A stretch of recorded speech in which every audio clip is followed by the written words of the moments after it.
Day 10 of 75 focused on sliding window, variable size. Today I wanted one thing to feel clear. Using a stable invariant, so sliding window, variable size feels like a process instead of a trick. The goal was not to memorize a finished answer. The goal was to pin down the invariant first, because once the invariant is visible, the implementation starts looking like a short argument instead of a scramble of conditionals. The first checkpoint was name the exact window, prefix, or pointer region each variable owns. That matters because a good solution should let me explain why the next move is legal, not just show that the code happened to pass one sample input. If that rule is visible, I can rebuild the solution even if the example changes. The second checkpoint was reuse prior work instead of recomputing the same range each iteration. That is the part that turns the topic from an abstract label into something operational. I can read the input, decide what state deserves to survive, and ignore the noise that will not help the next decision. The implementation shape only earned trust once I kept returning to the last rule. Test boundary sizes first because they expose weak invariants quickly. That is where the code stops being decorative. Every update either protects the invariant or it does not, and that makes the debugging path much cleaner. The common breakdowns were predictable. The first one was moving boundaries before stating what region they actually represent. The second was adding extra passes when one running invariant would have preserved the needed state. Those mistakes look different on the surface, but both come from letting the state drift away from its original meaning. I also wanted a compact practice plan, not a vague note to solve more problems later.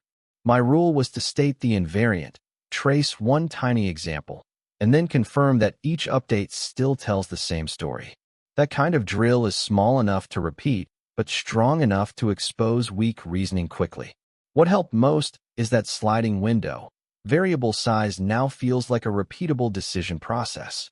If the input changes a little, I still know what question to ask first.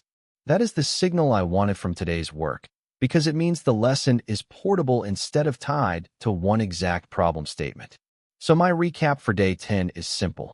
Using a stable invariant, so sliding window, variable size feels like a process instead of a trick. The useful anchors were name the exact window, prefix, or pointer region each variable owns. Reuse prior work instead of recomputing the same range each iteration, and test boundary sizes first because they expose weak invariants quickly. When those are visible, the code is easier to test, easier to explain, and much easier to repair after the first wrong attempt. One more reason I wanted this locked in is that harder follow-up problems usually change the surface details, not the core invariant. If the rule still survives, I can adapt the implementation instead of restarting from zero. One more reason I wanted this locked in is that harder follow-up problems usually change the surface details, not the core invariant. If the rule still survives, I can adapt the implementation instead of restarting from zero. One more reason I wanted this locked in is that harder follow-up problems usually change the surface details, not the core invariant. If the rule still survives, I can adapt the implementation instead of restarting from zero. One more reason I wanted this locked in is that harder follow-up problems usually change the surface details, not the core invariant.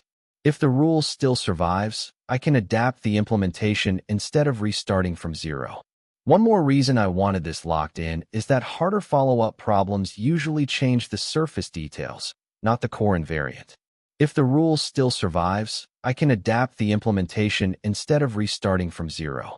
One more reason I wanted this locked in is that harder follow-up problems usually change the surface details, not the core invariant.